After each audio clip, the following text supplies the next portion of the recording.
And now, Good Mic Work Commentaries and Greg Morgan presents the Winged Eagle Podcast.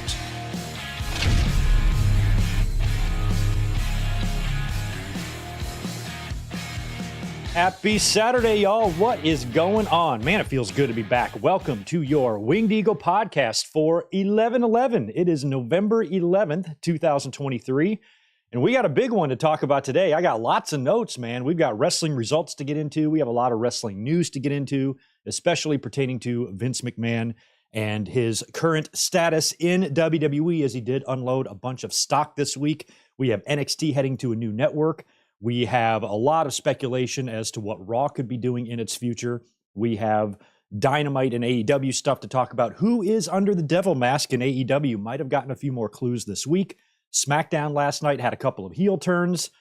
All sorts of stuff to get into. Big, nice old smorgasbord today. And thank you for everyone who did hear and did get the memo that I would be up 30 minutes early today. I had the link up for this podcast posted very late last night. Very busy day for me, and I got a very busy day today. So had to come up a little bit early. So for those of you that are here waiting, about 50 of you in the chat, before I got here, thank you and welcome. And happy Saturday, happy weekend to you. Hopefully you guys are having a great one. And this should be a pretty fun podcast. So I'm going to just kind of walk over here to the chat for a second, say hello to you guys, let you know what to expect from me this week, and that sort of thing. Max Pokebros, the first one in here, demanding that you guys give us 1,000 likes for today. I second that. 1,000 likes would be super. You know what else would be super? 40,000 subscribers. We are so damn close, just a little bit over 100 subscribers away from 40,000 on the channel. We should be there within the week or so. That's awesome. So if you have not yet subscribed, please do that. And of course, as always, smash Mr. Thumbs Up button. Give that like button a click and set your notifications. And if you would like to even support further and become a member, you can do so with some information in the description below. I put up a couple of live reactions or some unedited full-length reactions from some previous watch-alongs that we've done this week. They're up there on the Patreon page and for channel members right now. So if you'd like to sign up, you can do that, and welcome. Thank you so much for being here. I don't want to waste a ton of time today because, like I said, we've got news, a ton of it to get into, but I do want to finish out my shout-outs, started with Max. I want to say hello to my friends, Tatanani and Zane G. We also have Isaac in the house and Zach Palgett. Stick a fork in Vince? Well, maybe. We're starting to stick the fork in him. He at least needs to be flipped over on the grill. He's not quite done yet, but he's definitely medium well. It's about time to be sticking some forks. Michael Cuomo, good to see you as always. You're in the house. Good to see Ian Dunn as well. We also have Big J, Mike Rouse, Jay Lambo, Ben Espinoza, and Gotcha Carnival. What's up, Greg? This is the first time in the chat, so looking forward to the podcast. Welcome. Thanks for hanging out with us this afternoon. We got Decimania. We have David Brown here, Colin Wright, Rodrigo, T85. Right on. Good to see all of you guys here today. Thank you so much for being here. Like I said, a ton of stuff to get into. Why don't we talk about what you're going to be seeing from me this week? Very pleased to report that tomorrow night we will resume our classic pay-per-view watch-alongs. I had to take last Sunday off due to my stepfather deciding to turn 70 last week. So unfortunately, I was booked for a family dinner, so we were not up here to do a classic watch-along, but we will be back tomorrow to do WWE Survivor Series 1992, suggested by George Morris last week. And I like that one. Brett and Sean are in the main event 5 years before the screw job. Really interesting time as well because Davey Boy Smith and the Ultimate Warrior had just been let go by WWE. Both of them were scheduled for matches at Survivor Series, so there was some tinkering with the card. Mr. Perfect turned babyface, and Bret Hart had just recently won the WWE title. Tomorrow will be a fun watch-along for Survivor Series 1992. As of right now, probably no Raw review planned for Monday, but that could change. So just stay tuned on Monday. Not sure what we're doing yet for Monday.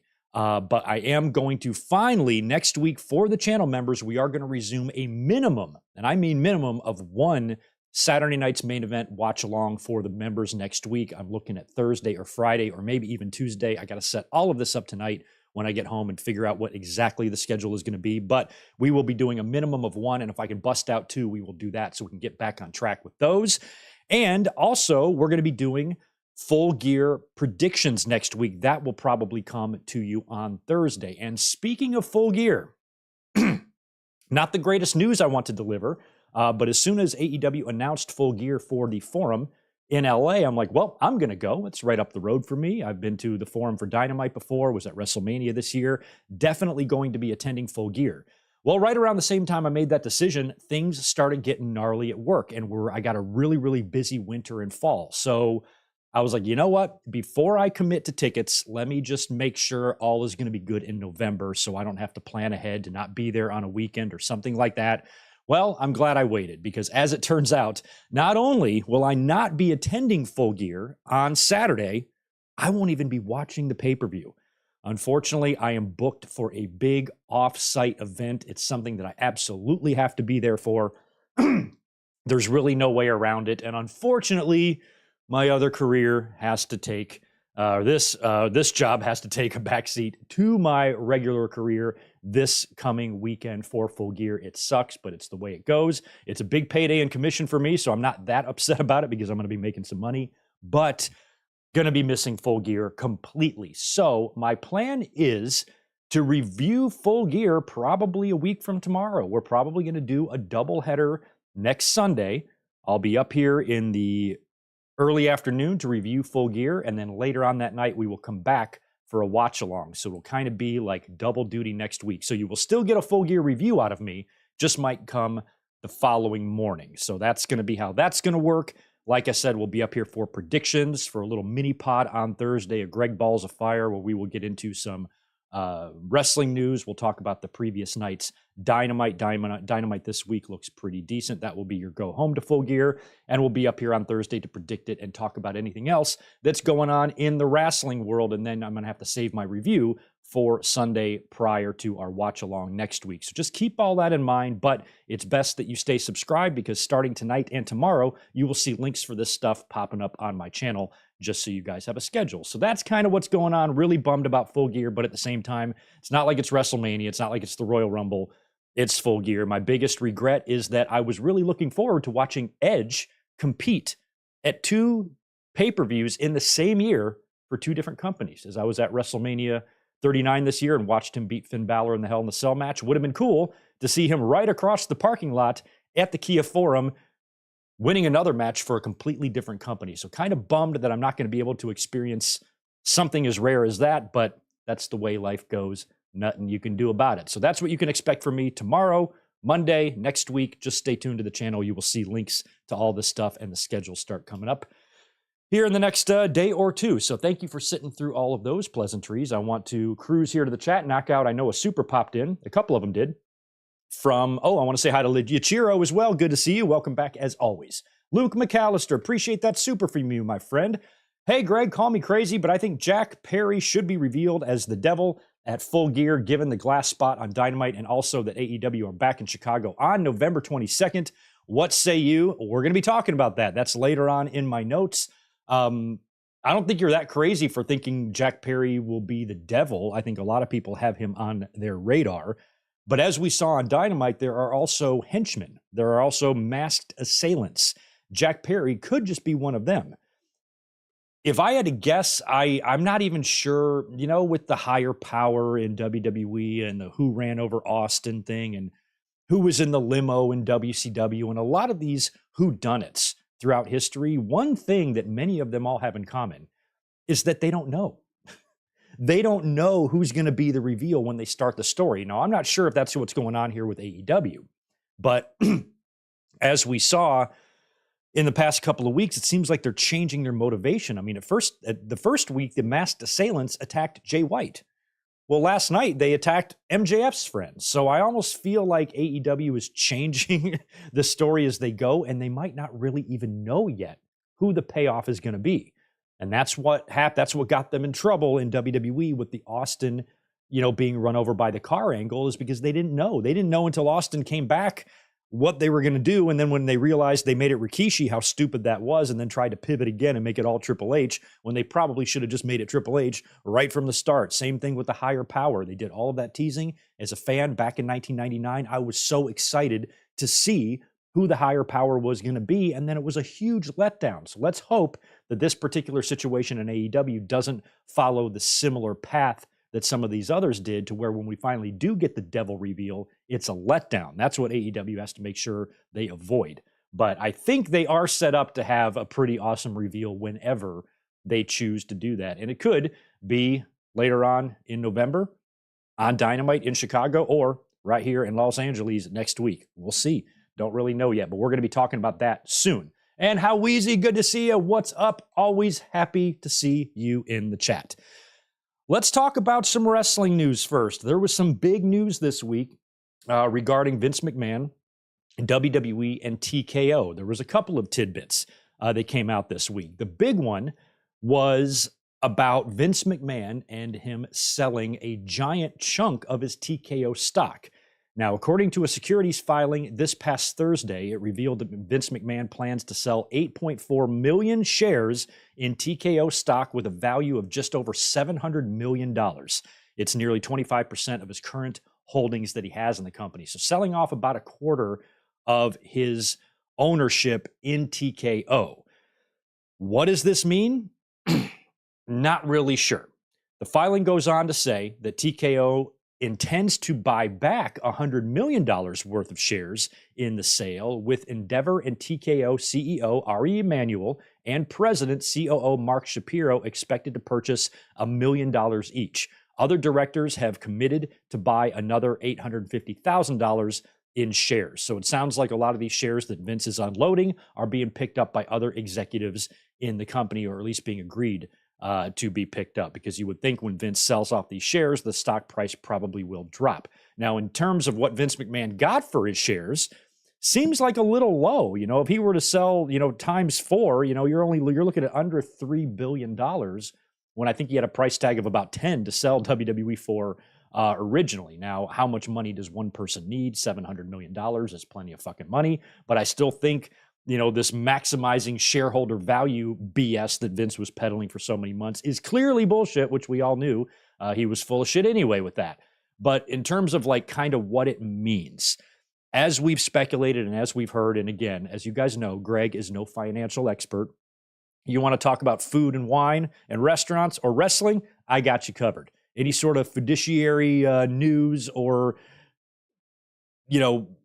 I guess, activities that are going on behind the scenes, I'm not exactly the guy to offer up expert analysis on this stuff. But I think one thing that is becoming apparent is that we are right smack dab in the middle. We talked about this a couple of weeks ago. Right smack dab in the middle of the process of removing Vince McMahon from our lives. It's clear to me that Ari Emanuel hates Vince McMahon, because this securities filing about Vince unloading his stock came just 2 days after TKO's Q3 earnings report, along with a new SEC filing that listed Vince McMahon as a potential risk in the company. So that came, I believe, on Tuesday, right? I think it was Tuesday. They had the earnings call that was kind of paired with the SEC filing listing Vince as a potential risk. And then I think 2 days later, on November 9th, this past Thursday, is when it was revealed that Vince McMahon is going to begin selling off some stock. So let me briefly read you what the SEC filing said in terms of Vince McMahon. And like I said, this was released on the same day as the Q3 earnings call. So, and I quote, "Although we are not aware that significant business has been lost to date, it is possible that a change in the perceptions of our business partners could occur as a result of the investigation or other matters described above involving Vince McMahon. In addition, as a result of the investigation or other matters described above, certain other operational changes, including without limitation, other personal changes, have occurred and may continue to occur in the future, which may have adverse financial and operational impacts on our business. Any adverse impacts as a result of the investigation and related matters and any further investigations or allegations could exacerbate any of the risks described herein." So basically, they're saying they're aware of these investigations. Any additional info that comes out on these investigations could exacerbate the risks. And I guess, this was kind of hidden inside the filing. It was almost like, that's why it feels like this Ari Emanuel has just been playing Vince right from the beginning. And I think the whole point from the minute that that merger happened was to put a process and plan in place to get Vince McMahon the fuck out of there. And as soon as that deal was done, then recently, they gave Triple H the keys to the store, the creative store. They're kind of pushing Vince in the background as a figurehead. And Ari Emanuel has mentioned in the past about Vince McMahon potentially selling off stock. Now, the filing goes on to say, Mr. McMahon's membership on our board could have adverse financial and operational impacts on our business. Mr. McMahon's membership on our board could expose us to negative publicity and or have other adverse financial and operational impacts on our business. That's a lot of repetitive shit here. His membership also may result in additional scrutiny or otherwise exacerbate the risks described herein. Any of these outcomes could directly or indirectly have adverse financial, operational. Okay, they're just repeating the same shit here. So in this filing, it does list Vince McMahon as a risk. Now, I don't know when it comes to filings like this with the SEC, if this is something like a corporation is required to do, like if they have to list their potential risks. They might not be dissing Vince McMahon here. It might just be something that they actually have to disclose.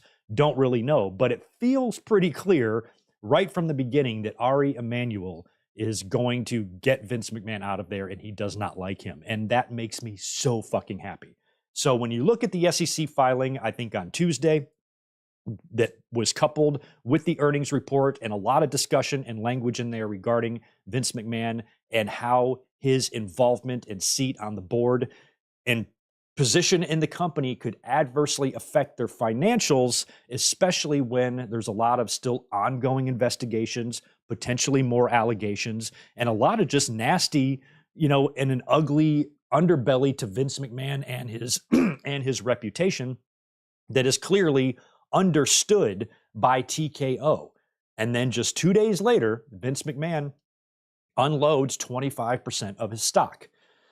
So without me knowing anything about the financial or business world, my gut tells me that Vince McMahon has begun the process of cashing himself out, which is what I think was probably the initial hope anyway. Once the merger happened, they knew this would probably be what they're going to do, because I think it was, they probably were willing to play the waiting game with Vince McMahon. This guy is very old. Of course, he wants to live to be 150.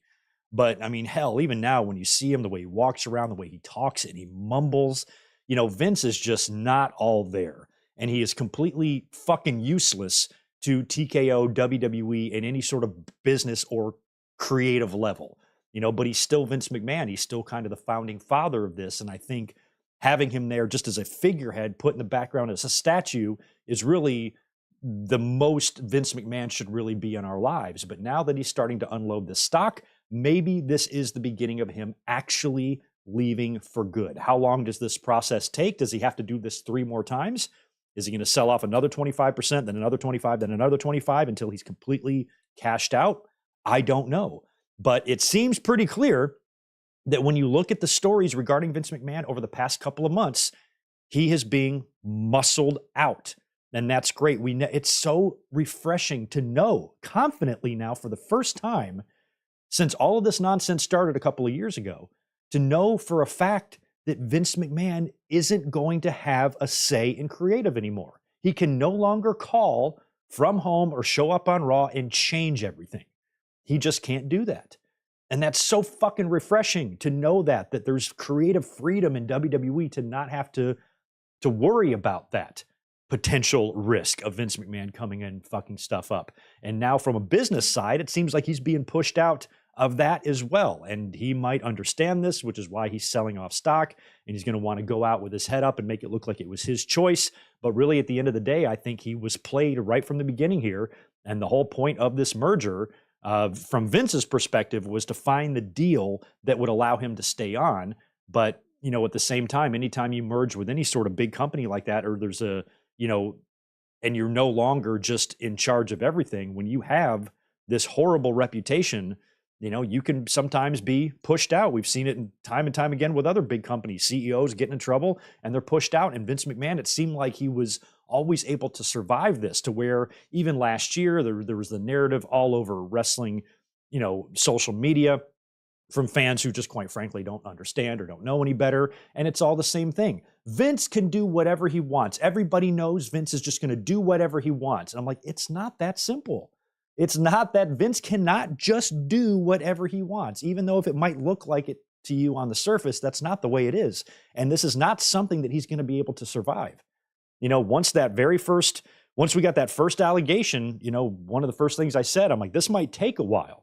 But this seems like it's the one this time. This is going to be the one that gets Vince. He's not going to be able to avoid consequences for this. And he still found a way to muscle his way back into the company and to get his way anyway until the merger happened. And then once the merger happened, a lot less control and a lot less chances and a less ability for him to really go in there and do whatever he wants. It just takes time for these things all to happen. And now I think the final pieces are falling into place and we are getting one step closer, ever so much closer to the day where we are finally rid of Vince McMahon completely. And that's not really something I ever wanted to celebrate. It's just who we've known Vince McMahon to become, who he's allowed himself to become, and this horrible reputation that we always knew that was there, but is really ugly when it all comes out. And how badly he gave us wrestling fans, the worst possible content and product for many, many years when things probably could have been a lot better than they were had he gotten out early. This is a day of celebration when Vince McMahon does finally leave. Nobody's ever going to discredit what he did for wrestling, that he's going to go down as the greatest promoter, booker, and wrestling owner of all time, and how Vince McMahon really did change the business more than once, or at least he had a hand in changing it more than once.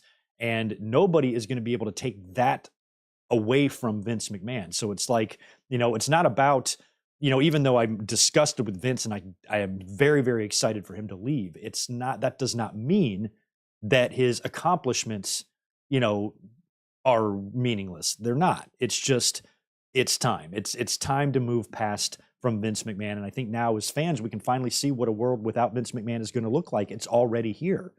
WWE, this is what WWE is going to be like without Vince McMahon. We're experiencing it right now.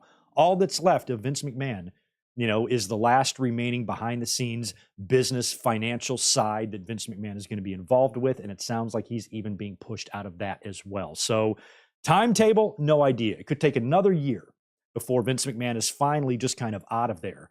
But I feel like this is the least effective Vince McMahon has ever been in WWE. This is the least influence he's ever had. And I think as fans, we need to appreciate that. And like I said, from a behind the scenes financial corporate standpoint, I hate that world. It's a world that I don't want to think about, or I'm glad I'm not in it. And, don't even like to really report about it when we talk about behind the scenes stuff in WWE. But when it comes to Vince, this is big, big news. I mean, this was probably huge news this week that didn't go over that huge because we've already seen a lot of major new Vince bombshells dropped. But this is a big one. And I think this one is what's going to be the beginning of the actual end for Vince in WWE, in TKO. They don't like him. He is understood and known by the company as being a huge risk to their reputation. Combine that with them anointing Triple H as the creative leader in that company, putting all of their confidence in him, Vince selling off his stock, Ari Emanuel throwing him under the bus and blasting him any chance he gets publicly. It's happening. It's happening, y'all. So we'll keep our eye on it. Vince McMahon has only sold off 25%. We'll see how long it takes him to sell off more, if he does, when he does.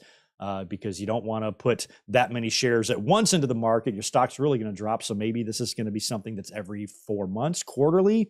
Maybe it's going to take 1 more year or 9 more months for him to, maybe sell off the rest of it. We don't know, but we will be keeping our eye on it.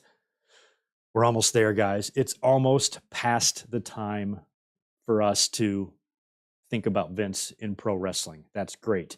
Population 420, 15-month member, man. Vince gone, is CM Punk going to be at Survivor Series? Well, we're going to talk about CM Punk a little bit too, not that much. But no, I don't believe CM Punk is going to be at Survivor Series, and I also don't believe that CM Punk is the one under the devil mask. And we'll talk about both of those here in just a second. Colin Wright, thank you so much for that super as well. It is sad that the man who built WWE became its cancer. Yeah, it kind of is. Even as a kid, like 25 years ago, well, I wasn't a kid, I was still grown. But I'd say even dating back as far as 25, even maybe 30 years ago now, I have been wondering what the day will be like when Vince McMahon isn't going to be around. Like, what's going to happen to WWE? 25 years ago, I just assumed he'd sell it to Triple H and Stephanie, but that was before they went public. And once that happened, you didn't really know, but you knew that one day we would, have a wrestling world without Vince McMahon in it. We just didn't know how that was going to come about. Vince McMahon was going to get old and die. Vince McMahon was going to retire. Whatever is going to go on, we never really know. And Vince McMahon, of course, had the scandal and everything going on there. And then the corporate world took over. And I don't think anything involving Vince McMahon ended the way we thought as fans if you were trying to envision scenarios 25 years ago. A world without Vince McMahon in WWE.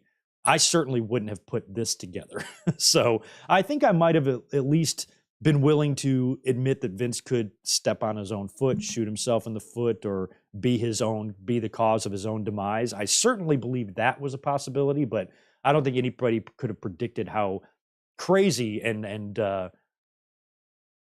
controversial it got there at the end for him. And now him and his mustache and his weird mumbly voice, who forgets that there's a second W in WWE. He just calls it WE now. There's Saudi Arabia's W's home. There's W's home now. There's Saudi Arabia. W's home. Can't even understand what he's saying. Sounds like a choking whale. I don't know. But anyway, Vince McMahon, as Colin Wright says, thank you for another super chat, was a shady bastard. So that's what's going on with Vince McMahon. Like I said, this is going to be something that we're going to be probably reporting on and discussing in every one of our podcasts, because there's going to be more to this story as it progresses here. Speaking of WWE, there was some more good news coming out of the company this week. NXT has found its new home. It has signed a new TV rights deal to start airing on the CW network in 2024. Now, CW, I believe, is that like a network? Like the big, I don't even have it. I try to look at it on my DirecTV Now streaming app that just gives me like the cable channels and the ABCs and NBCs. I don't see any CW on there, so I don't even know how I can access CW. But apparently this will put it in a few more homes. So much so that WWE even feels that when NXT does make this move to CW, that they can be competitive or beat AEW in the ratings, and that will be interesting to see how that goes next year. Now, Fightful Select had a little bit of a write-up on the deal with WWE and CW earlier this week. I just want to read you that quickly. We're told the deal has been discussed for months, well before the rumors of the NWA and CW started. And in terms of that, by the way, we did hear that their deal with the CW, which I think was only going to be on their app, could be in jeopardy after NWA ran that stupid cocaine spot on their pay-per-view. Might have gotten them in a little hot water. Don't know what the latest with that is. But it sounds like they weren't going to be paid for their content. I think it was going to be Billy Corgan paying them to put content on CW, which wasn't even the TV station. I think it was the app, if I have that right. So who even knows what's going on with the NWA? That company ain't right. So I don't know what's going to happen there with their future, but WWE is the one coming to the actual CW network. Continuing on with the write-up here, WWE's side of things said that they felt things moved very quickly, with one source saying they're very satisfied with the deal. This was a product they were not even receiving rights fees for just 5 years ago, and have increased revenue by millions for something that they were already producing anyway. The deal was particularly appealing for WWE because they get a significant rights fee increase, and now they're on a basic network that widens a possible audience base. And like I said, I can't find the CW on what I watch TV on, but I'll figure something out. On the TKO earnings call, they noted a 70% increase on the rights fees, but WWE sources said that when you factor in things that they do and all that's included, they see it as more of like a 200% increase.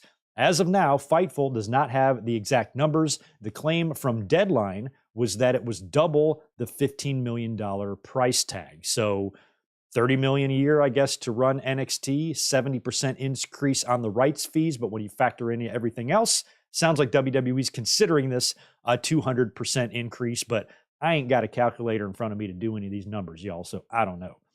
FightFul goes on to say, as of now, the plan is for NXT to remain on Tuesdays. However, there will be more conversations between CW and WWE in 2024 as the start date gets closer to nailed down. We're told that the program is expected to remain very similar as it is now. WWE has been very happy with the viewership increases they've enjoyed in recent months, especially the additions and cameos from main roster stars. From NXT's end, they're hoping that continues now that the deal is hammered out.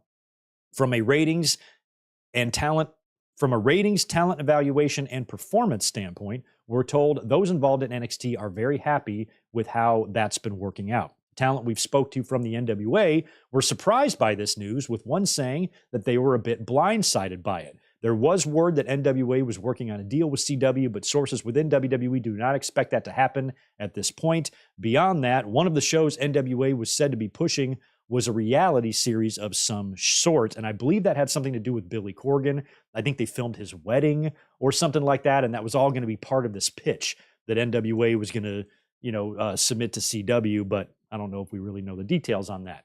It's worth noting, PW Insider reported this afternoon that negotiations between WWE and CW were ongoing.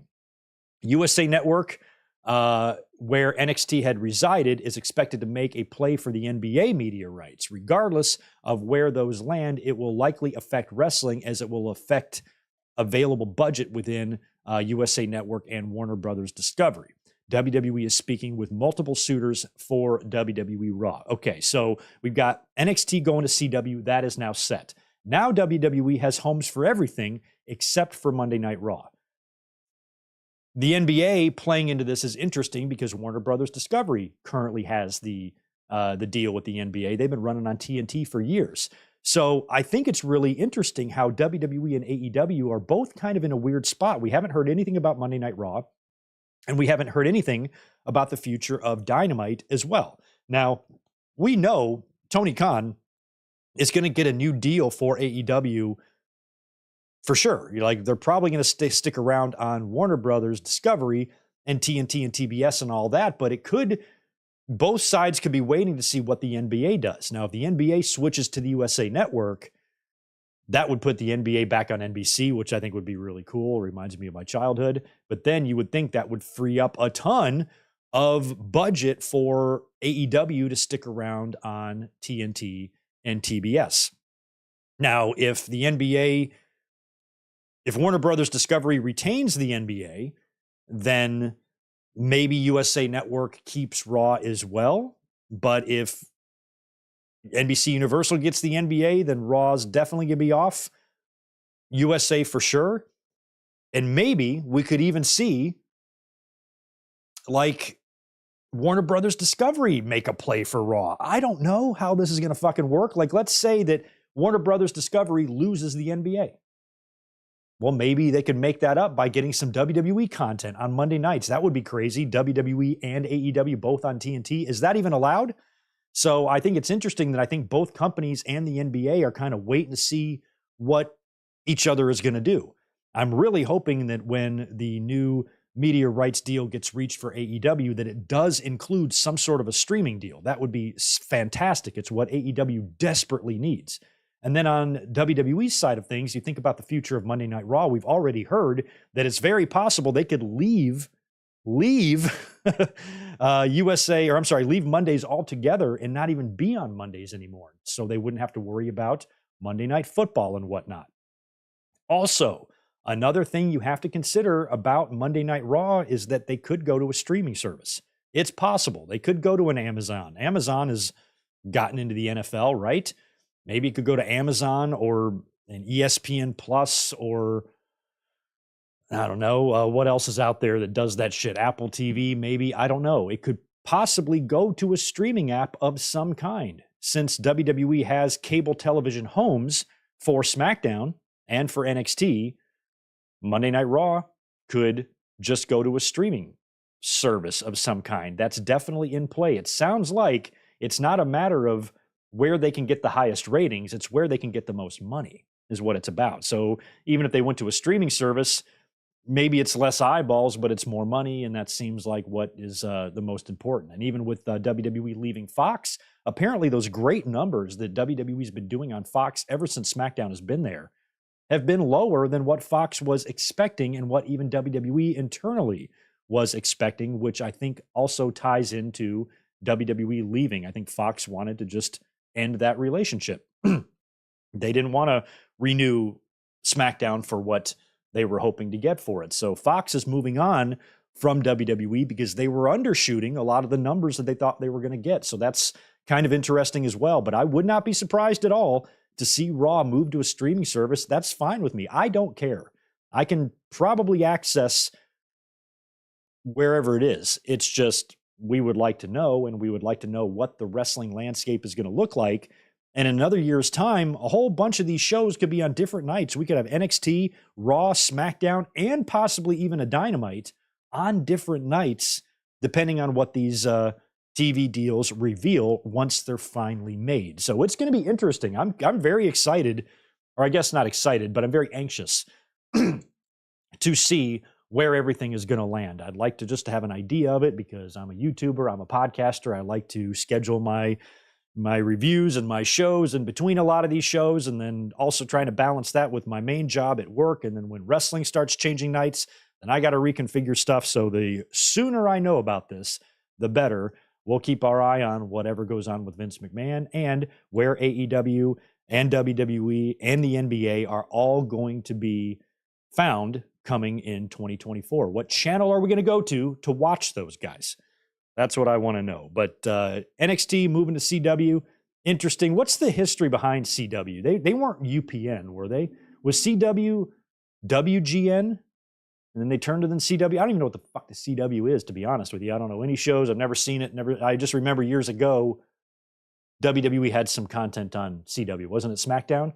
Way back in the day, SmackDown on CW. Am I misremembering that?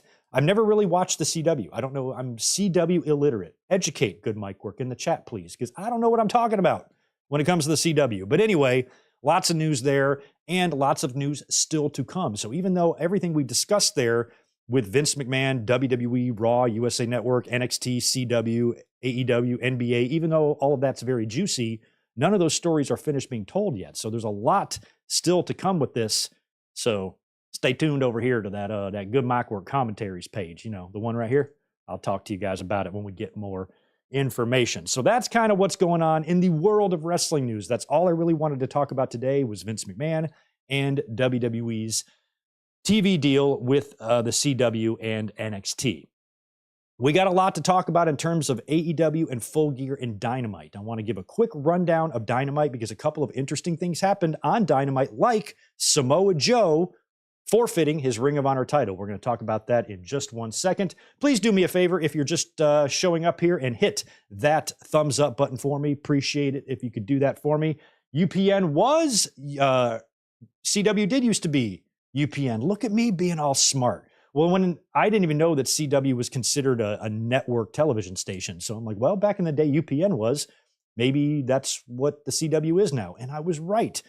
So that's kind of been a while then. That feels like it's been many, many years since that's been going on, right? Yeah, Friday Night SmackDown was on the CW when you were a kid. So that was many, many moons ago. I don't even recall what year that was. I'm not even sure if I was living out here in California yet when SmackDown was on the CW. Prime streams NFL on Amazon and Twitch. Twitch is free. So yeah, who knows where Raw could end up, if it is an Amazon Prime or an ESPN Plus or some sort of an outfit like that. It's no problem with me. I'll watch it wherever it is. I just hope it's beneficial to not only WWE and their financials, but it's also beneficial to the fans. It's not always about money. You still have to give us, your audience, a decent product. Speaking of decent products, last night's SmackDown was a good show. So was this past Wednesday's AEW Dynamite. Just going to kind of run through some of the key points without giving you guys a long, drawn-out, full show review. We had show opening up. MJF had a big night. MJF has had a lot of big nights. MJF is really keeping the ship afloat in AEW right now. I'm not going to lie. Have they cooled off? Yeah, I feel like they have in terms of, overall popularity. They are a little cooler than they were. I still think they produce good TV, have great matches, have good shows. Dynamites, they're still more better Dynamites than bad ones. And same goes with their pay-per-views. Their pay-per-views still deliver. Full Gear does look good, but they are not giving me the hard on that they gave me 2 years ago. You know what I mean? I think we can all admit that for Dynamite. But Dynamite was still a good show, and I think they have an excellent world champion right now who, no, I don't believe is overexposed. I think this is part of his story right now. MJF has already done the thing where he's never wrestled, doesn't wrestle on rampages and wrestles one match every 2 months. He's already done that. He's a babyface champion right now. The reason he's wrestling so much is because he's gone babyface, and this is a different side to his character. He probably will go back to where he's not going to be wrestling on every single show, every single night. I think this is part of his story. So no, I don't think he's overexposed. I think the reason we're seeing him a lot is because he's involved in a very important storyline where the entire goddamn roster is after him. So he puts the title on the line here on Dynamite against Daniel Garcia in a match that I really liked. Salt of the earth for the win there. MJF beats him, tries to shake the hand of Daniel Garcia, but Bernard and Parker will not let that happen. And MJF was not done on Dynamite. We had Sting and Darby Allin defeating the Outrunners. Never seen those guys before, but must have been a thrill for them to be in the ring with Sting and submitting to the Scorpion Deathlock. If I was an independent wrestler or somebody trying to make it, it would be an honor to tap out to the Scorpion Deathlock. Even though Sting puts it on like shit and the sharpshooter is better, it would be a true honor to tap out to that. Pretty good match, too, with Swerve Strickland. Really impressed with how he stepped up. He's a guy that's moved to the top of the card quickly, and I love it. He's doing great. He defeated Penta. Swerve stomp for the win.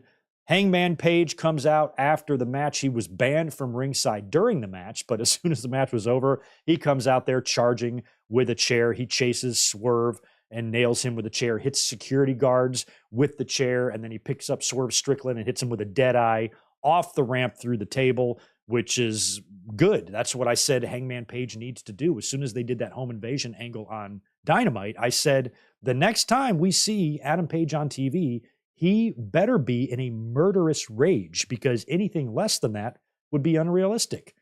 Somebody shows up in your house, stands over your baby's crib, and breathes on her. You better believe that I'm going to be coming down to the ring with a bat with nails in it, and I'm going to stick it up your ass. So I'm glad that Hangman finally seems pissed off about this, and he's got his rematch with Swerve at Full Gear, his match with Swerve at Full Gear. We're going to predict that on Thursday, but I got a pretty fun idea for that match I'll save until Thursday. Here's something that I need some clarification on, because last week I didn't even get a chance to see Dynamite, so I was trying to catch up on it. And I thought that the segment they did with the Big Show coming out, or with Paul White coming out, was to set up the Full Gear match. I thought it was going to be the Callis family versus Kenny, Jericho, Show, and Ibushi. But that must be for something else, because Jericho and Kenny are interviewed by Renee Paquette. By the way, they're called the Winnipeg Jets. Or I'm sorry, they're called what are they called? Not the Winnipeg Jets. They're called the Golden Jets. And I guess that's because they're both from Winnipeg and the Jets are in Winnipeg. It's the only thing I can think of. So Jericho and Kenny are being interviewed, and the Bucks show up. Young Bucks show up and kind of get in the face of Kenny and Jericho. They seem to take issue with their friendship a little bit. They don't really trust Chris Jericho. And Jericho said, hey, it was really the four of us, who got this company off the ground. Or I think the Bucks said that. And they call out, or Jericho calls out the Bucks for not having Kenny's back. I think that's how it all started. He was getting his ass kicked last week. Where were you guys? And Jericho said that, they were the ones that helped get the company off the ground, but the Bucks kind of disagreed and said, no, it was really the Elite that did it, and you just came in for a payday. And then they wound up laying down a challenge. So basically, they both kind of said they'd be down to fight each other. And Jericho says, okay, we're down for a match at Full Gear. That's cool. But how about this? If we beat you, we, meaning Jericho and Kenny, get your number one contender tag team title shot that you've been sitting on for a while. They've been number one contenders because they won that number one contenders match whenever that was, the last pay-per-view. And I remembered when that happened, I was kind of surprised that they won that, thinking that they really weren't going to be facing FTR right away again. And I wasn't sure what was going on with the FTR and Bucks stuff after their match at All In, and something just felt off there. So then they become number one contenders, and we never got another Bucks and FTR match because FTR dropped their belts to Ricky Starks and Big Bill. And you have to wonder, from a political behind-the-scenes standpoint, did FTR do that shit on purpose? Do you think they went to Tony Khan and like, hey, how about we drop the titles to Big Bill and Ricky Starks just so they don't have to face the Bucks again? Is that what's happening here? Because we all thought that the reason they lost the titles is because Cash was injured. Well, Cash was fine. He wrestled like the next week. So what the fuck was that about?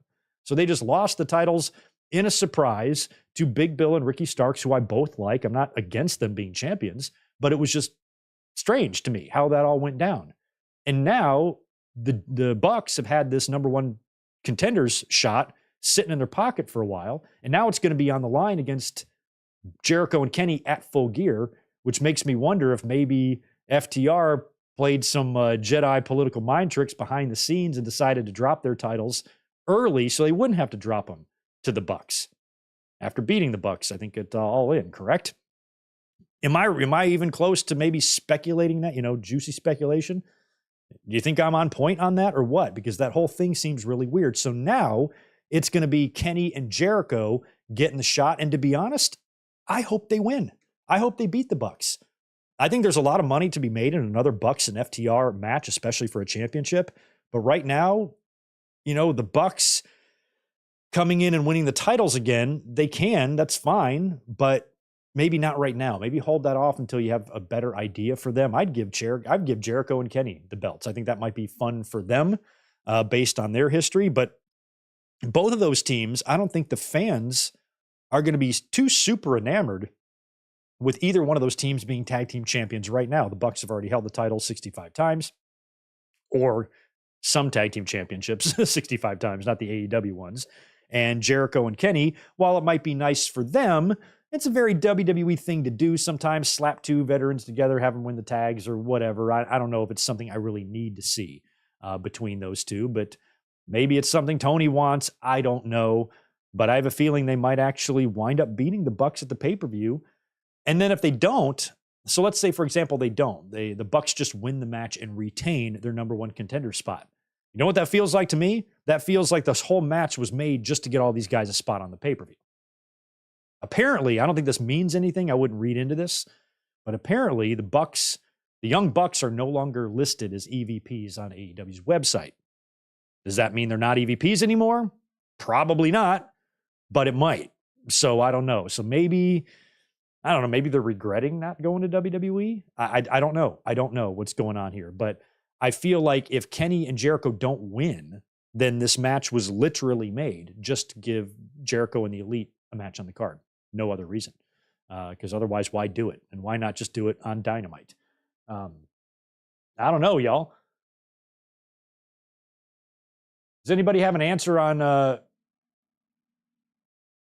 what I was looking at last week with Paul White coming out? When's that match booked for? Or is it just Jericho's way of saying, hey, Callis family, when we do face, these are the people I got backing me up? Is that what it was about? I don't know why last week I thought that was to set up Full Gear.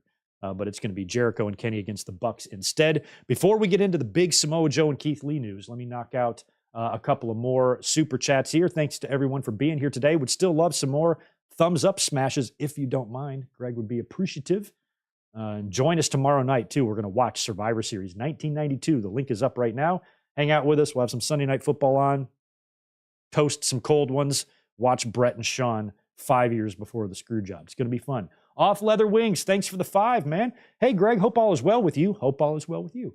What was it like seeing new metal blow up in the late 90s, especially since it coincided with the Attitude Era? Well, I started checking out of music around the late 90s when the Backstreet Boys and all that shit showed up. And the new metal, all the metal songs they were using for the pay-per-view intros, I liked them, but it wasn't really my style of music. But they had some classics, man. I'm not really a music expert, especially back then. I could talk, Pearl Jam and Soundgarden and Nirvana with you all day long. But in terms of new metal, I'm not really that versed. But I have a lot of great memories of a lot of those pay-per-view themes. I just don't really know those bands very well. But I do have a lot of memories. Thanks as always for being here. Yo, look who's here. Amato Gonzalez, my dog. You got here super late. Hey, Greg, stuck at work doing Saturday overtime. I can't wait to go home. What did I miss? You came up early. Lots to say, Amato. Yeah, got a busy day. Had to come up a little bit early today.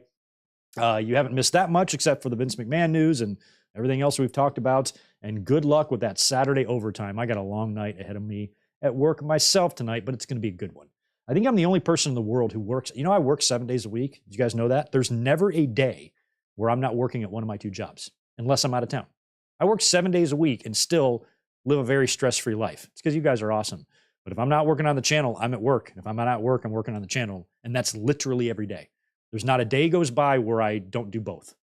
Where I have nothing to do with either one. I'm always doing something.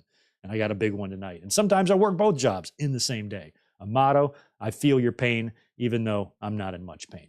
Clone Force, thanks so much for the 5. Can I get a prayer for my dog Rocky that passed away last Saturday at the age of 14? Of course you can. I know what it's like. We all do to lose a pet. Rocky lasting 14 years is pretty good for a dog. Not sure how big Rocky was. If he was a larger dog, that's a pretty good age, man. He lived a long life.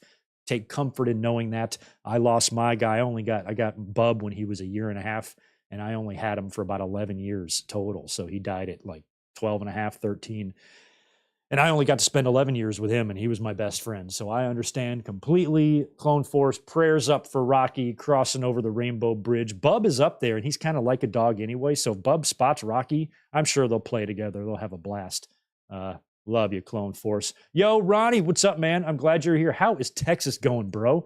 Let's all shout out our boy, Ronnie, who now lives in San Antonio, Texas, moving there from the East Coast. And I love to hear about people relocating because I've done it myself a couple of times, and I just admire that a lot. Jaquan, $2 from you. I still like Vince no matter what. He is a genius. Vince McMahon has had some genius ideas before, and he definitely was a pioneer in a lot of ways, and he's going to go down as the best and greatest promoter ever. But I would never, no matter who it is, I would never say I like someone no matter what. That's just my advice. No matter what? No matter what? You mean there's nothing Vince could do that would make you not like him? Are you sure you want to make that bold of a statement? What if he showed up into your house and pissed on your mom's face? If he did that to my mom, I would no longer like him. So I think there is a limit to what Vince McMahon can do that would make you say, okay, I hate this motherfucker. I've already reached my limit. You're not there yet, Jaquan. But maybe you'll get there one day. Just keep them away from your house and your mom. That's all I say. And best of luck with that. All right, where do we leave off? We got to talk about Samoa Joe and Keith Lee. Big news coming out of Dynamite this week. Samoa Joe defended his Ring of Honor TV championship against Keith Lee in a big advertised match that all during the week I was like, this is going to be a good one. I'm excited to see this. A lot of fans were excited to see this one. Keith Lee and Samoa Joe. These two guys can make a hell of a fucking tag team if you ask me. Keith Lee was his birthday as well. Also, Keith Lee's birthday, he did not have a good birthday. Samoa Joe, even though it was a good match, went about 8 minutes. Joe choked out Keith Lee. Keith Lee did not tap. He passed out. So at least they kind of protected Keith Lee there. And Joe retains the title. Now, first things first, Keith Lee, I'm at a loss for words. I don't really know what I can say about Keith Lee that would be valuable because I'm perplexed. I was very frustrated with WWE and how mostly it felt like it was Vince McMahon. It felt like Vince McMahon was behind. And a big part of the reason why Keith Lee didn't find his footing in WWE, I heaped a lot of the blame on him. Changing his name, changing his facial hair, making him wear that stupid shirt, all that crap that they did with him when nothing needed to be done. This guy came to the main roster as an undefeated double champion in NXT, and he was just immediately like Vinced. So I put all the blame there on Vince McMahon. I'm like, this guy was a can't miss. The work he was doing in NXT, he was over. Everybody liked him. Triple H was super high on him. You know, if Vince McMahon would have had that scandal break 5 years ago, then I don't think Keith Lee would be in AEW right now. He'd be in WWE kicking ass. But they released him. AEW picked him up. You feel like, again, here we go. Keith Lee's a can't miss. But unlike in WWE, where it was Vince McMahon kind of doing him wrong, it was Tony Khan and the AEW system that was kind of doing him wrong here, because what's been going on with Keith Lee has been happening to other guys. We've seen a lot of head-scratching booking decisions made as it relates to people like Keith Lee, Wardlow, Miro, even Hobbs, who now feels like he's getting his footing a bit, but wasn't before. And there's a whole bunch of people. It's like, God, these guys should be making so much money for your company, and you're not even using them. What the fuck? And so now, whenever Keith Lee does turn up, which I don't know how long it's been since he competed on or won a match on Dynamite. I feel like Ronald Reagan was present last time that happened. So I don't even know how long it's been since he's been on TV. But whenever he is, he's not even doing that much. He had a good thing going there with Swerve. They won the titles. We thought we were going to get an awesome little program there. And again, just no real payoff. And those are some of the problems AEW has with their booking and with their storytelling, is that they can forget about people sometimes, and it doesn't make any fucking sense. So I'm just completely at a loss. It's pointless to rant or complain about it, because I don't even know how you fix it at this point. At least Keith Lee didn't get squashed and jobbed out or tapped out. He did pass out, and Joe is a stud. I'm mad that Joe had to lose that match to CM Punk on his last night. And one good thing about Samoa Joe is that, well, I'll talk about Samoa Joe in a second. I need to finish up on Keith Lee here. The thing about Keith Lee is that since technically he passed out, and since Samoa Joe is, in my mind, a world champion main event contender, it's not that bad. But hopefully this wasn't just him coming out there and eating a loss. Hopefully there was a storyline reason for this loss, because if Samoa Joe was going to go out there, beat someone, and then forfeit his title, he could have done that against anybody. To do it against Lee, I'm hoping means something. Like Lee can use this loss as the beginning of a new storyline push for him or something. That's the best case scenario that we can hope for there. So let's hope that happens. But then after Samoa Joe beats Keith Lee, he gets on the microphone and he says that he no longer wants to be the Ring of Honor TV title. Shout out to Jersey Mike's. Wants to be the Ring of Honor TV champion, not TV title. Samoa Joe says, I no longer want to be the Ring of Honor television champion. I am forfeiting this belt to focus my efforts on winning the AEW World Championship, and lays the Ring of Honor TV title in the ring and walks away and leaves it there. So you would assume that they're probably going to set up a tournament for this thing or whatever. Now, this sparked debate more than I thought it would on social media. A lot of that same sky is falling type of shit. Oh my God. All Samoa Joe is doing is making their championships look worthless. Well, newsflash, they kind of are. Ring of Honor still has no TV deal. They're only on the Honor Club. It's a lot of times been used in the same way that Elevation and Dark were used. You got some good wrestlers there, Claudio was your champion, and Eddie is now, right? Athena is there doing great. Why the hell is Athena not on Dynamite every week? I'll never know. So there's some great talent there, but for the most part, it's kind of filled the role that Dark and Elevation have had. And you've got all of these championship belts in the company, the Pure and the TV and the World and the tags and the women's. They're worthless right now. They're worthless. I think there needs to be a reconfiguring. Like Tony Khan has got some good properties here. He purchased Ring of Honor, but maybe that was a purchase that he just couldn't take on right now. He doesn't have enough in place. And I think maybe they should look at WWE's model a little bit and try to just create and turn Ring of Honor maybe into a developmental-ish type of program, and maybe structure it and film it and produce TV different. That might be the only way out of this to make it, worth anything at this point. And the Ring of Honor championships are all spread out all over Dynamite now, which confuses things and convolutes things, especially on shows when you have two sets of trios champions on one fucking 2-hour show. Are you kidding me? Things like that. So I don't really worry too much about what it does to the ROH TV title because this is Samoa Joe. No matter how many times Samoa Joe takes a loss to CM Punk or whoever, he's like leftovers. He can always be reheated. He can always be warmed up again and turned into a credible, real, entertaining force anytime they want. Samoa Joe is very valuable in that way. And I do feel like Samoa Joe is a main eventer. He's already been doing the thing with MJF on TV. He's made it known that he has bigger fish to fry.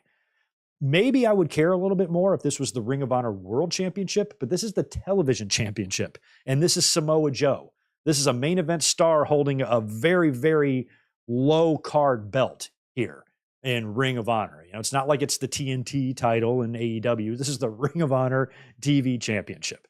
So for those that say that Tony Khan doesn't know what he's doing and he's shitting on championships, slow your roll. Let's not lose our minds. This is not the first time this has been done. Probably one of the most famous times it's been done was back in 1997 with Stone Cold Steve Austin forfeiting the much more prestigious Intercontinental Championship after he won it back from Owen Hart. He came out on TV. He says, this son of a bitch ain't going to cut it. And he literally gives it to Vince McMahon to then give it to The Rock. And he doesn't want the Intercontinental title anymore because he wants the World Championship. I didn't freak out and start saying, oh my God, Steve Austin took a shit on the WWE title. I can't believe Vince McMahon would book a wrestler just to give away the championship. What does that say about your championship? It's the second biggest title in WWE. Nobody was flipping. I was surprised that Austin would want to forfeit such a beautiful championship belt because that's one of my favorite championship belts ever. They're both hanging on the wall behind me right there. There's a classic I see that he gives away to become the Winged Eagle champion. And when he did that, I wasn't looking at it from the perspective of, oh, it's taking a shit on the IC. I'm like, oh, Austin wants to go after the big one, you know? And now that he's Intercontinental Champion, like, look at it from Vince's point of view. Austin's your Intercontinental Champion. Vince has now made the decision. You're going to win the title at WrestleMania. You're the guy that is going to win the championship in the main event of WrestleMania. But now you're the Intercontinental Champion. I don't want to beat you for this title just a couple of months before you're going to WrestleMania to win the big one. You want to protect Austin. So Austin forfeits the title so he doesn't have to get beat. Samoa Joe is going to be challenging MJF for the championship again. We know that. If he is going to lose to anybody and still remain strong, I think Keith Lee was the guy to do it. So for those making that argument, I can see your point. You got a point. But I also don't feel like this was anything bad at all. Like, there's a lot of that AEW is doing right now that's kind of irritating me. This is not one of them. I think fans are waiting in the wings and ready to pounce and ready to dunk on things sometimes that just aren't dunks. And when Samoa Joe did that, the bad faith takes, really, really came out of the woodwork. I saw somebody using a Rock GIF or GIF, whatever it is, using a Rock GIF, I think the one where he like rolls his eyes, to describe what they feel, how they feel about Samoa Joe losing the title. I'm like, bitch, the guy in your GIF was the one who received the forfeited title from Austin back in 1997. So this was not a big deal. It's been done before. If the title was a more important title, maybe I'd have a little bit more to say about it. But this was the television championship. If Joe is going to make a real play for the world title, then he probably should not be losing right now to anybody, even if it is a Keith Lee. So maybe Tony Khan had the same kind of mindset there that Vince had with Austin back in 97. Bottom line, Samoa Joe doing this, I don't think devalues the Ring of Honor championship, because I think all of the Ring of Honor championships are kind of devalued anyway, at this point, even though great pro wrestlers hold these championships.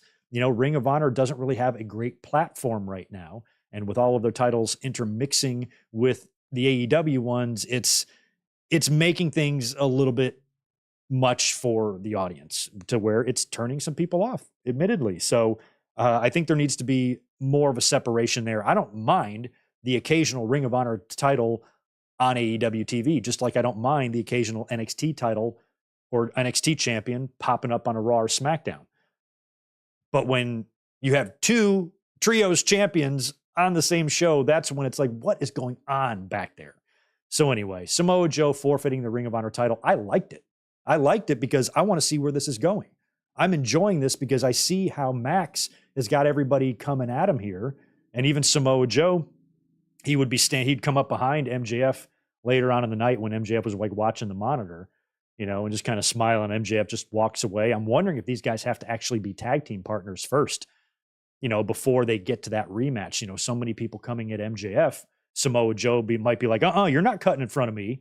I've got next on MJF. You're not going to get the title shot before me, and actually maybe has to temporarily align with MJF just to ward off, these enemies so Joe can get his title shot. So I'm kind of interested now that Joe is free of Ring of Honor to see where it takes him. That's the way I viewed this. When I looked at this, I looked at it in a positive way, not a negative. I said, okay, Joe is free and clear. He's shedding any Ring of Honor ties right now, and he's making it known that he wants the main man. He's coming after MJF. Good. Samoa Joe on TV every week is never a bad thing in pro wrestling. So focusing on the very, very small negative there instead of the overwhelming positive, I found weird. That's just not a segment or a booking decision that I personally had any problem with. And this is coming from an unbiased fan of 40 years that I don't really see an issue here. If you already have a boat or up your ass about AEW, naturally you're going to think this was the worst decision in the world. But for regular people, I don't think they have too much of a problem with it. The Ass Boys defeated the Bollywood Boys. That's a really fun sentence to say. So the Ass Boys took out the Bollywoods. Good to see them back. No ill effects from that Randy Orton botch all those years ago. After the match, the Guns vowed to take the tag team titles off of MJF at Full Gear. And that's when Samoa Joe lurks behind MJF, who's watching this on the monitor. So I'm wondering, does that mean Joe's going to step in and be MJF's tag team partner now? Is that what that means? Against the Guns. Maybe Joe can be like, hey, I'll help you out in exchange for a championship match. I'll help you retain these tag team titles. Or if MJF is not allowed to have Samoa Joe be his partner and he has to go in there alone if he wants to retain, I don't know. So that's fun. The Wardlow vignette was really good, talking about all the potential that was wasted and how worthless he felt, all because of MJF. And he says, you won't know. He says, you won't know when and where until it's already over. So he's basically just threatening MJF, saying, one day you're not going to see it coming, and I'm going to take everything from you. Mentioned the word devil more than once in that vignette. So I feel like Wardlow, he might not be the devil himself, but he might have something to do with the devil. And now, as we've seen, he's got henchmen. He or she has henchmen. The devil might be Britt Baker. We don't know yet. Oh, man, guess who's back? Red Velvet, who I believe did double duty because I think they taped Rampage on Wednesday as well, and she had a match last night on Rampage too against Ruby Soho, which she won. But before she won that, she lost this one to the unbelievable Julie Hart. Oh, man, AEW, you got one. You got one here. Don't Wardlow this girl. Just keep her going. She's stupidly young, still has a ton to learn, but everything's hitting right now with Julia Hart. Love her. She beat Red Velvet, the returning Red Velvet, who hasn't been on TV, I believe, in 9 months, beat her with the moonsault. After the match, Sky Blue, Chris Statlander, and Willow all come out and kind of have a face-off there with Julia as she retreats. And like I said, Red Velvet would beat Ruby Soho last night on Rampage. And after the match, Ruby got like some flowers, like they might be doing a secret admirer angle with Ruby Soho. I have no idea what that's about. So if anybody has got clues or ideas, or they've been hinting to who Ruby's secret admirer might be, let me know. It's not me. Is it you? Ronnie, is it you? You know who it probably is? It's probably Spaz Phoenix. Sounds like something he would do. He's in here with a very generous 20 spot. Thanks for that, Spaz. My pitch for War Games, Rollins in the first as the captain of his team. Priest in last. as the smart heel. He cashes in the case as the match beyond begins. He wins the title and War Games with one pin. Yeah, I'd be into that. I'm going to talk about War Games here in just a little bit. I feel like a cash-in is really, really possible. Rodrigo, thank you for the $2. Did you see the bunny going to WWE or back to Impact? That's right. I did not put her on my news. The bunny and AEW apparently have parted ways, so we wish the bunny the best. I always liked the bunny a lot. It's a shame that she's gone. I don't know where, Rodrigo, though, she's going to turn up. Spectre, I want to shout you out as well from that earlier comment. Hey, Greg, my brother, speaking of relocating, my wife and I just finished moving. Now I can have some good internet so I can watch streams way more often. That's excellent news. Back when I lived on the East Coast, I had a couple of areas where I lived that didn't have great internet, and it was a pain in the ass. So it's always good to live somewhere where you can have good, strong internet. You can hang out with us on Saturdays for podcasts. That's awesome. Ronnie, it ain't you. Are you sure? Are you sure you aren't sending flowers to Ruby? Sounds like something you do. Anyway, who's up next here on Dynamite? Oh, yes, we need to talk about Mariah May. Mariah May has been signed by AEW. She was introduced by RJ City here. Now, Mariah May was rumored to come into the company a couple of months back. I think it was FightFul that first reported that she was likely on her way to AEW. I have seen a little bit of her from Stardom. She has a lot of potential. She's well-liked. She's got a great look, and she improved in a short amount of time. I think she's only 25 years old. She's kind of got a Tiffany Stratton-ish thing going on, and she ain't half bad in the ring either. And she was introduced on Dynamite in a backstage interview by RJ City, and she said that she's primarily there because of Toni Storm. Apparently, Mariah's gimmick or angle here is going to be that she is a huge super fan of Toni Storm. She goes, Toni was in Japan, so I was in Japan. Now she's in AEW, and I'm coming to AEW. And RJ City was like, well, Toni Storm's already left. She had a reservation somewhere, but she'll be here next week. Maybe I can introduce the two of you. And Mariah was like, oh, for real? That'd be great. And plants a big kiss on his cheek. And that made RJ happy, as it would anyone. Now, Mariah May, that's a big signing for them. This is really great. Hopefully, the women are a problem area in AEW to the point where if I'm in Tony Khan's shoes, I better be trying to improve my women's division, because you are not going to sign free agents when your women's division sucks or gets very little time. The women are getting some time. They do have a presence on the show. You do see them, but many fans believe it's not enough. And they feel like it's not enough. And a lot of the women aren't being used enough or properly or put in good enough stories or angles, but they're trying a little bit. They got the Julia Hart stuff and everybody involved with that. Toni Storm is doing the work of her life right now, and they've got an excellent character in Toni Storm. You still have, Britt Baker, who's kind of invisible right now, but she's around. And your division, in terms of the talent you have there and the names, isn't bad. It's just when you look at what WWE is doing, there's no even comparison there. They are eons apart in terms of how Triple H features and pushes and focuses on women compared to what Tony Khan does. So I worry for AEW that they're going to, if they don't improve this at all, what's going to happen is when there are big free agent signings available, they're not going to want to come there. And who's the biggest name out there right now that we all thought we would have seen in AEW by now? Mercedes Moné. She did appear at All In, but she's kind of fallen off the face of the earth lately to the point where people are thinking she might turn up maybe at Survivor Series or something in WWE really soon. She might already be heading back there, knowing that maybe she's just over whatever she's doing. We don't know. But I would worry about that if I'm Tony Khan. If there is a major free agent signing, what's going to be their motivation going to your company other than money? Because they're not going to get, matches and championships and exposure as much as they would in WWE, most likely, if they're any half good at all. So he better tighten it up. Mariah May being there is an excellent addition. Hopefully she can be just as entertaining with Toni Storm. Now it looks like they are going to be paired together, either as allies or enemies or opponents. Either way, hopefully that'll be a fun little angle. The main event of Dynamite was Jay White putting his title shot against MJF at Full Gear on the line against a returning Mark Briscoe, who came back not long ago. So good to see Mark back. Of course, Mark Briscoe was awesome. It would be to see him win this match and take on MJF. He did not, losing to Jay White with the switchblade. MJF shows up after the match, attacks Jay White and his friends, and runs them off down the ramp there. And that's when the lights go out.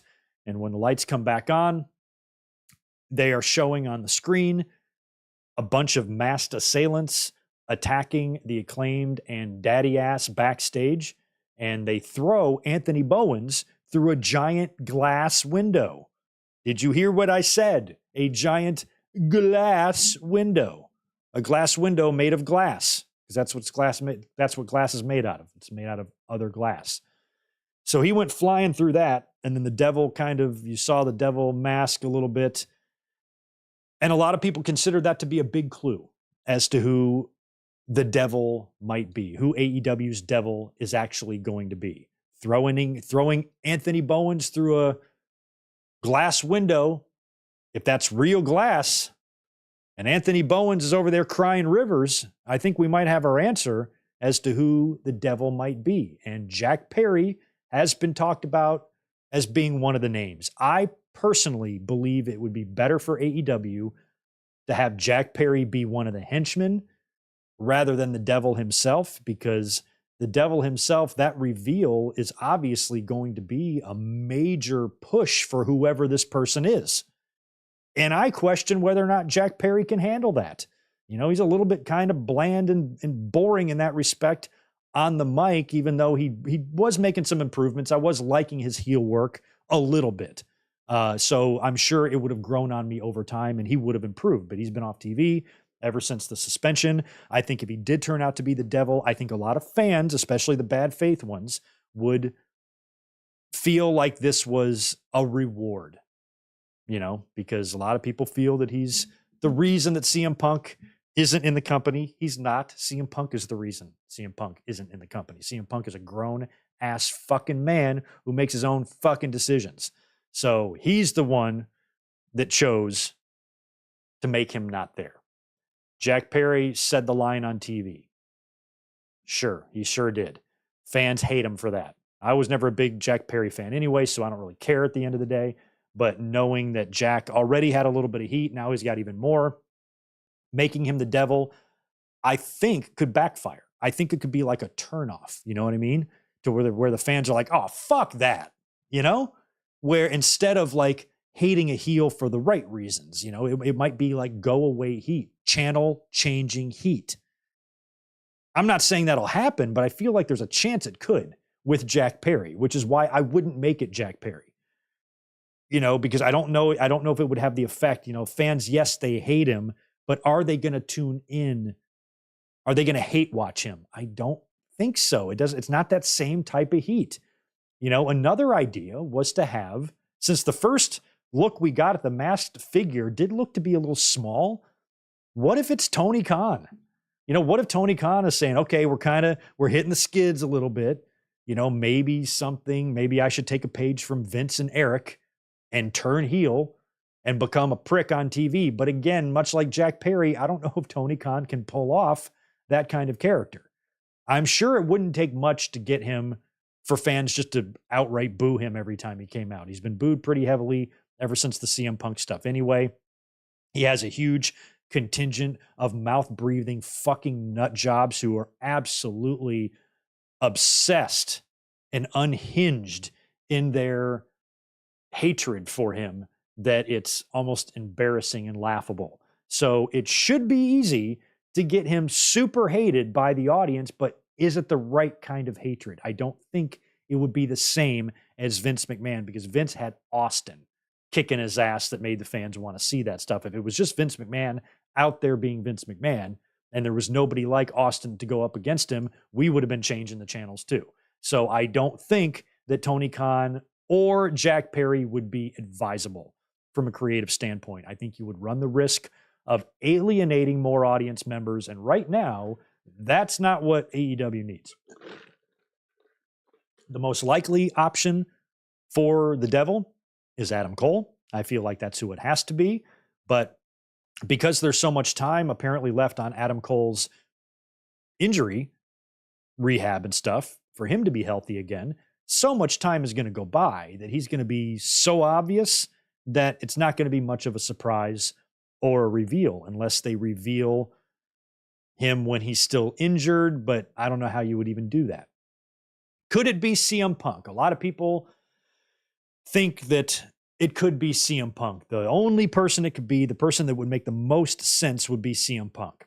I suppose maybe it would make sense because of the history with him and Max and everything that's happened with him and behind the scenes in AEW, but it's not Punk. It can't be Punk.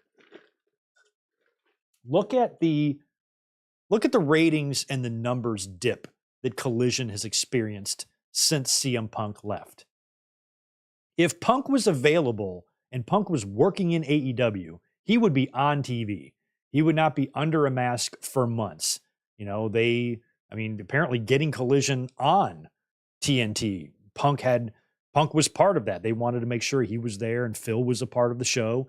And then all of that went sideways and it went to hell. It would be the best, greatest work of all time to where a lot of people had to be fooled and had to be,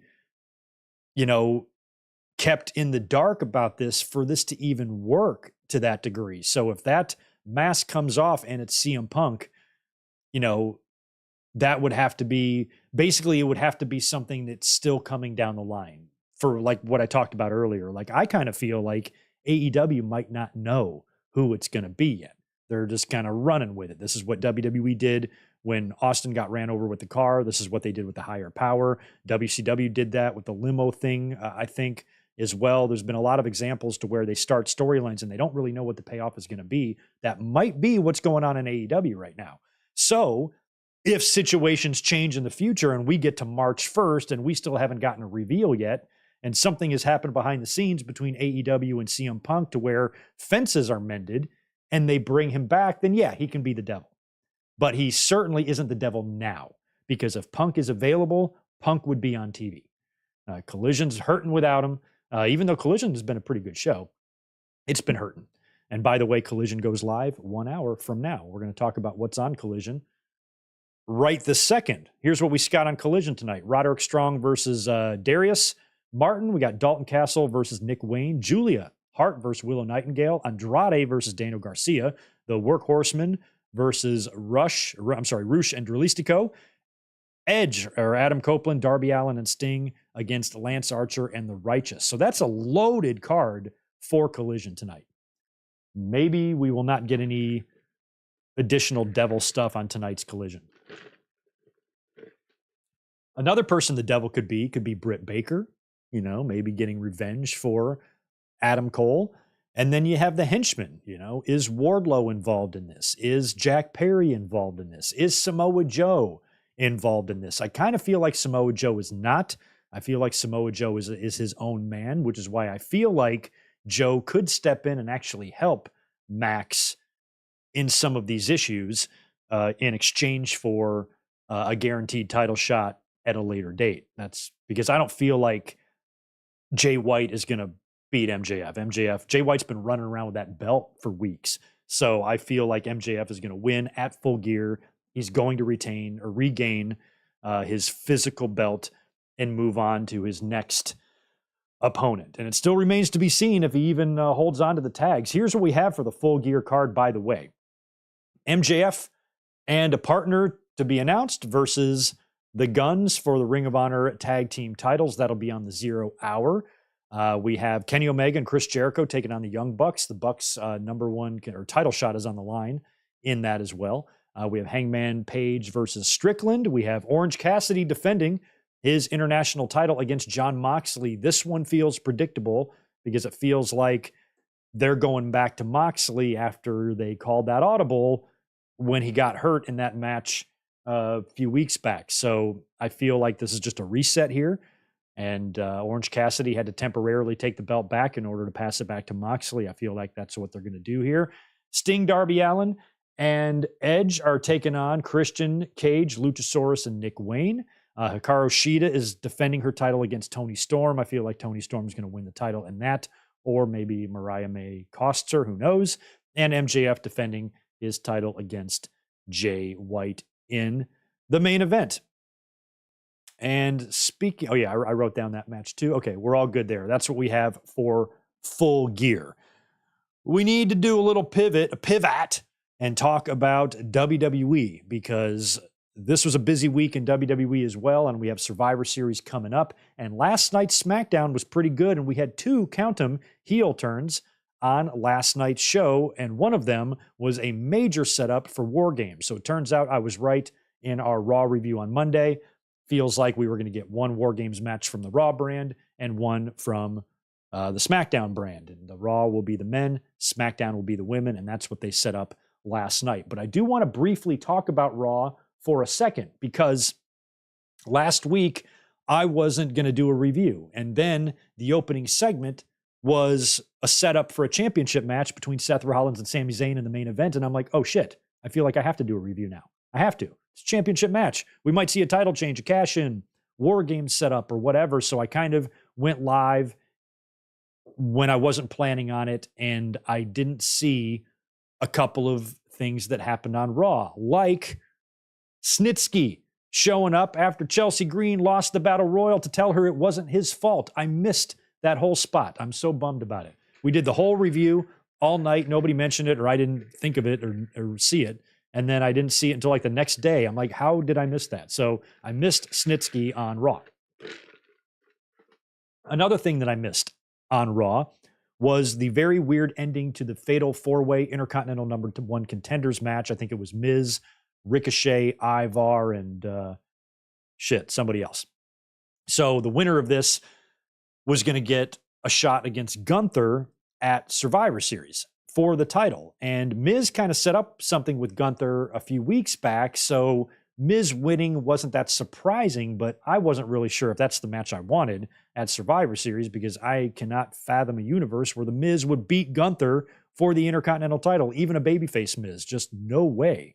That better not happen. But apparently, the finish was a botch. There was a double pin taking place where Ricochet was pinning Ivar, and it was Bronson Reed, where Ricochet was pinning Ivar, or Ivar was pinning Ricochet, and the Miz was pinning Bronson Reed in a double pin. Referee counted 3, but Ricochet got his shoulder up. Apparently, according to Meltzer, Ricochet wasn't supposed to get his shoulder up, and there was supposed to be a double pin. And then later on in the night, they announced that next week we're going to get the Miz versus Ivar one-on-one. But they announced Miz as the winner in the match because of Ricochet kicking out. So Miz won, but apparently he wasn't supposed to win. It was supposed to be a double pin, setting up Miz and Ivar this Monday for the real title shot against Gunther. But since Miz already won, we're just getting Miz versus Ivar.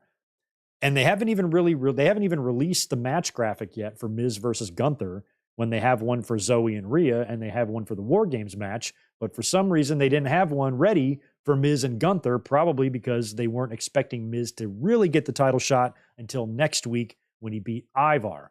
So now we're getting Ivar and Miz this week. I don't know if they're going to try to add something here or potentially change the IC match at Survivor Series to a triple threat or maybe a multi-man match. You know what Rhea Ripley did at Crown Jewel, maybe do that with Gunther. I'd actually rather see that than Gunther versus The Miz, because I just have no interest in Gunther or The Miz. Sorry, I got to read this. Never mind. It is nothing. Cool. So maybe on Monday we get a change there with the IC title match. Otherwise, it is set Miz versus Gunther. So I wasn't aware of the botch. And as we talked about on Monday, I thought that was the way it was going to go. I'm like, well, I think maybe there was some confusion in the end, but I felt like Ricochet was supposed to kick out, but apparently he was not supposed to get that shoulder up, and it was a mess. But didn't screw up things too badly, and it sounds like Miz and Gunther is still going to be the plan anyway. So we also, on Raw, got the setup for War Games in the main event with Sami Zayn and Seth Rollins. Rollins beat Sami. Big melee craziness to end the show with a very, very psychotic and angry Adam Pearce violently announcing that we're going to get War Games between all these competitors. So War Games is looking like it's going to be Judgment Day. So that'll be Balor, Priest, Dom, and JD against Cody, Sami, Jey Uso, and Seth Rollins, the champion. The champion. So that's 4-on-4. There has been a lot of speculation that it's going to be 5-on-5, not only with the men, but the women as well. We don't know if it's going to be 4-on-4 or 5-on-5. If it's going to be 5-on-5, that means both of these teams need somebody to join them. On the heel side, I could see it being Drew McIntyre. On the babyface side, I could see it being Randy Orton. Or vice versa. I feel like Randy Orton's going to come back as a babyface, but shit, you never know. But McIntyre and Randy Orton could be factored into those plans. And on the women's side of things, keep an eye out for Mercedes, or Sasha Banks, or maybe even a Becky Lynch getting into the mix over there. I think that would be really fun.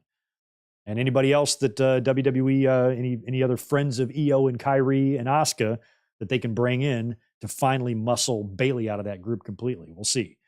So the men's War Games looks to be pretty set. It's going to be cool to see Cody in one of these things in WWE. And I think a cash-in is very likely. If Seth Rollins, the champion, is in the very same match with the Money in the Bank briefcase holder and he survives, that's going to be incredible, especially a violent match like this. I would love to see some sort of scenario where maybe they do the whole entire match and somebody wins, but then maybe the baby faces win. But then after the match, Judgment Day swarms Seth. They get him in the cage.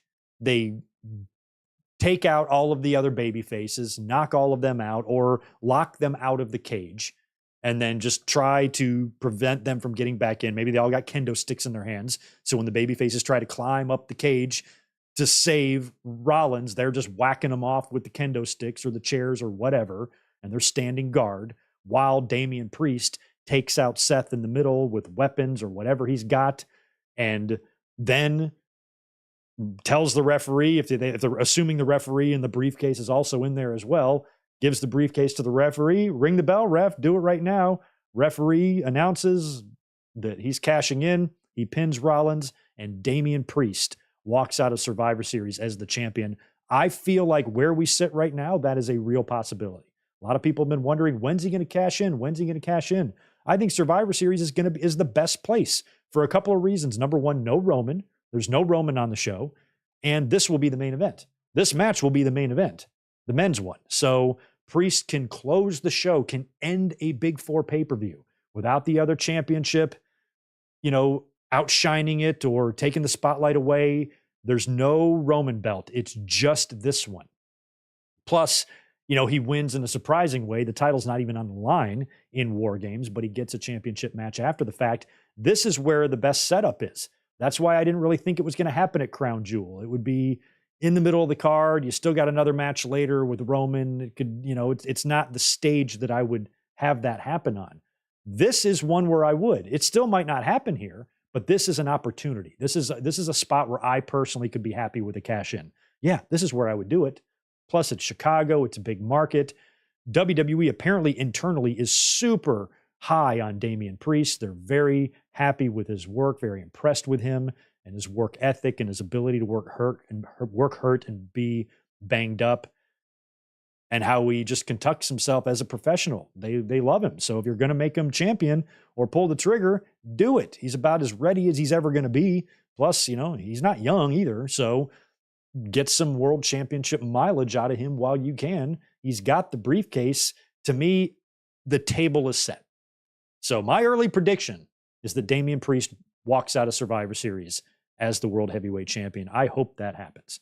Last night's SmackDown was pretty fun. Kevin Owens sat in on commentary tonight, and it's always nice of Owens to dress up. I just appreciate that. I appreciate his professionalism, taking the role as guest color commentator seriously, and knowing that you don't just come out there looking like a schmuck. You dress up for the occasion. He had a very nice tie on, and he looked great. There is a stipulation here in his guest commentary role. Nick Aldis allowed him to do this, but if he gets physical in any way, he would be suspended. That's the rule tonight for Kevin Owens, or last night. So we opened up with our first heel turn of the night. We had a couple of heel turns sandwich this job here, and it opened up with a LWO segment where you see Carlito kind of blaming Santos Escobar for Ray losing the title. You know, Ray was putting all the blame on Logan and the Brass Knucks. Carlito was putting the blame on Santos for leaving the Knucks on the ground for Logan to use again. Santos gets mad and just basically storms out of there. Then we get Bobby Lashley versus Carlito. So Lashley got the win with all sorts of interference from the Street Profits and Cruz and Wild. And then after the match, Santos comes back out. Him and Ray are arguing with each other. Santos attacks Ray, but then Ray kind of gets back up and smacks him around a little bit, only to look remorseful, only to get attacked again by Santos. Santos completely, fully turning heel now, viciously attacking Rey Mysterio. Zelina watching on in horror as the LWO sees a major defection here with Santos turning heel, which is something we all saw coming from miles away, but I almost thought it was going to take a little bit longer than this to happen, because I felt like Santos and Ray is going to be our WrestleMania match. You're already doing the heel turn here. I don't know how you make it to Mania now at this point. And what is it about Ray and his family and his friends turning on him? You know, maybe Dominic has been right all this time, and Ray's like CM Punk. You just can't get along with him. I don't know. But Santos now finally turning heel should be fun, and I am going to like him and Ray working together. We then get a Damage Control segment where Bayley is out there a little bit perplexed as to why they recruited Kairi Sane into the group, and she showed the footage on the video wall there of the last time Kairi Sane was in WWE during the Thunderdome days, when Bayley attacked her in the backstage area and worked her over good against that garage door. And Dakota basically says, we did it to take the pressure off of you as a leader, because, you know, you're carrying a lot of the load right now, even though Io Sky is the champion. Kairi Sane then forgives Bayley for what she did. They share a very, very big group hug, and Damage Control has now gotten stronger. But you got to wonder if Bayley's days in this group are numbered. I feel like they're inching, just like Vince is getting closer to being shoved out of WWE for good. I feel like they're doing the same thing with Bayley here. And when they do kick her out of the group, whenever this happens, that's why I kind of am thinking about Sasha Banks right now. She's been on my mind, and I feel like she might turn up in WWE before she turns up in anywhere else. I feel like that's a legitimate possibility. So they might be setting the table for a lot here. And one of those things could be Bayley kicked out of her own group, you know, and maybe needing a friend to help pick her back up again. But as of now, she's still with Damage Control. They've forgiven her, group hug. They're stronger than ever, at least it appears that way. All the baby faces come out. I think Bianca comes out first and says, they might have forgiven you, but we don't. And Asuka comes out and Charlotte comes out. So you got the three of them there, and they set up the big main event 6-woman match that we are going to get: Asuka, Bianca, and Charlotte against Io Sky, Bayley, and Kairi Sane. So that should have been your indicator there that we're going to get a War Games setup later on in the night. We also had Dragon Lee, who looked great in a victory over Cedric Alexander. LA Knight was out last night on SmackDown cutting a promo, talking about his loss to Roman Reigns at Crown Jewel and how he took Roman Reigns to the limit. And by no means is he finished with Roman Reigns or the Bloodline. That prompts Grayson Waller to come out. So this is a pretty kind of typical segment that you see, you know, with someone maybe after they take a loss and they're on the top of the card. You know, they usually get right back on track on the next TV. You knew there where this was going. We were going to get a promo exchange and a match. That's exactly what we got. LA Knight basically whooped his ass there in the ring. And then we get the match after the commercial break, LA Knight defeating Grayson Waller with the BFT FTW. So he hit him with the blunt force trauma there to end it. Kevin Owens, who has been amazing all night on commentary, kind of mocked Waller a little bit on the telestrator. And then after the break, Waller and Theory come back to ringside and get in Kevin Owens' face. He stands up. They push him in his chair. Then they dump water on his head and they start to leave. And Owens says to Michael Cole and Kevin Patrick, he goes, "Cole, Kevin, I'm sorry. I've got to go get suspended." And he just takes off the headset, charges those two guys, beats the shit out of them, stuns, I think, Waller, and Theory gets away, or vice versa. And Nick Aldis did, in fact, suspend Kevin Owens for him getting physical. They didn't say how long it was going to be. Maybe it's just a week. I'm assuming it's just a week. He's been suspended. I'm wondering if Kevin Owens asked for some time off or something, because that would be a great way to do it. You know, hey, I need a week off. I'm not going to be here next week for whatever reason. So they're like, okay, let's put you on commentary tonight and just run an angle where you punch somebody, you get suspended 1 week. That's clever. I like it. And plus, Owens is very, very entertaining. He did the play-by-play of his double punch last week, which was wonderful.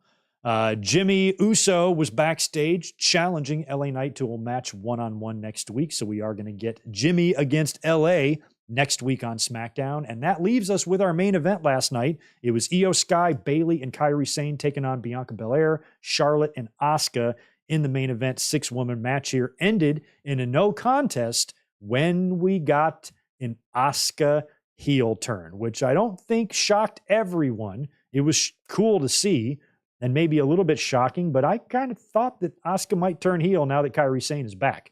So Bianca is crawling to make the tag to Asuka. Asuka won't tag her, refuses to tag her, and then Bianca's like, what the hell? And then Asuka sprays the mist right in her face and then joins the rest of Damage Control, beating down Charlotte and Bianca, and they all share another big group hug, and now you have Kairi Sane and Asuka all a part of Damage Control. So Bayley is looking less and less like the leader every day. So now it feels like, oh, and after that, by the way, Shotzi came out to try to help out. She also immediately got attacked. It's not like she was going to come out there and clean house or anything. So they laid out Bianca, Charlotte, and Shotzi. So this feels like, even though they didn't announce it here, this feels like your War Games setup, right? It's going to be Io Sky, Bayley, Kairi Sane, and Asuka against Charlotte, Bianca Belair, Shotzi, and I guess one more woman. And some people have mentioned Becky Lynch, but where does Becky Lynch even fit into this? You know, like, she's over on Raw. You'd have to bring her over. You know, I feel like maybe a Sasha Banks could be a lot of fun. That would be great if they just kind of quietly brought her back. Nobody, and she's healthy and ready to go. I really wanted to see her in AEW, but at this point, I feel like it might be more fun for her just to come back to WWE. So if she comes in and maybe becomes a part of this, that would put her up against Bayley, but I feel like we might see Bayley get pushed out. You know, is there anybody else? I know that WWE was unable to land Saray. So other than her, who would be available to bring in, you know, that had some history, maybe works in Stardom or has history with Io and Kairi and Asuka, you know, that the fans would be somewhat familiar with, they could bring in. I know WWE's been interested in Julia, but I don't know how she'd fit in there. I don't know. So maybe there's someone to add here, but there might be two people to add if they go 5-on-5. So we don't know if it's going to be, it would be weird if the men were 5-on-5 and the women were 4-on-4. I feel like the numbers should be equal in both matches. So we might not be getting 5-on-5 with the men. It might just be the 4-on-4 we currently see, unless they want to tie in Randy Orton and Drew McIntyre to that. With the women, you know, it's the same thing. If it's 4-on-4, then the baby faces just need one person to be added to the team.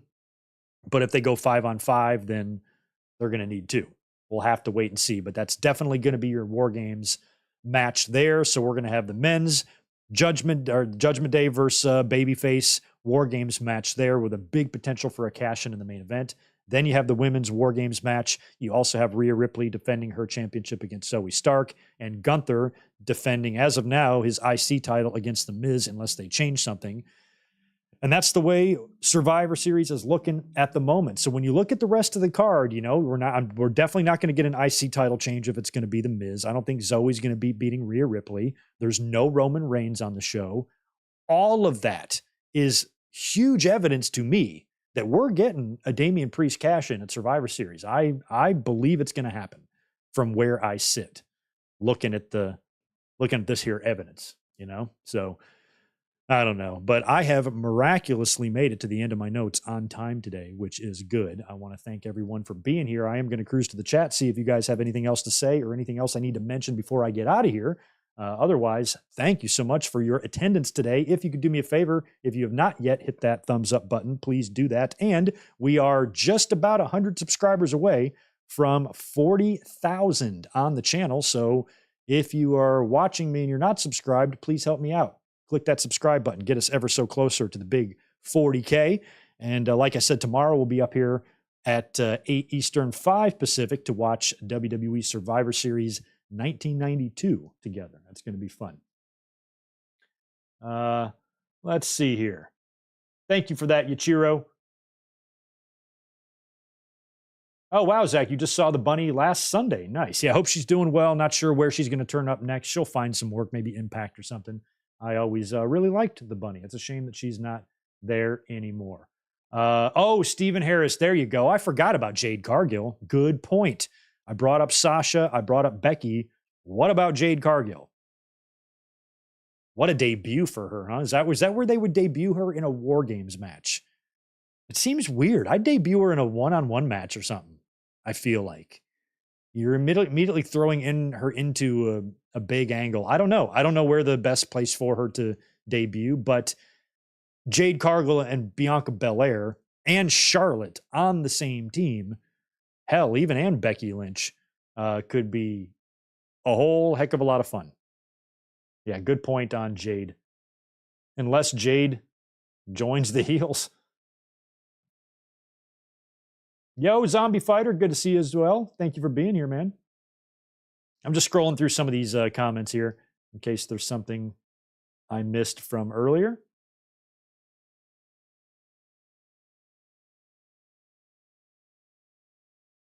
Just cancel AEW Collision. No, I'm not going to cancel AEW Collision. AEW Collision still has good wrestling on it. I don't think they're pulling in the greatest of ratings right now, but just to cancel the whole show over CM Punk, I wouldn't want to do that, but who knows what the future is going to be for AEW Collision, but we will find out. Oh, good, the Juliet. I'm glad I'm not the only one that apparently might have missed the Snitsky segment. I just was not paying attention apparently when that happened. Adam Pearce tried, but he ain't Regal. No, he's not, but he's acceptable. I liked his War Games announcement. I thought it was awesome. It was so, just his eyes. I got to give him credit for being able to do that when he has big War Games shoes to fill. You know what I mean, Sunshine?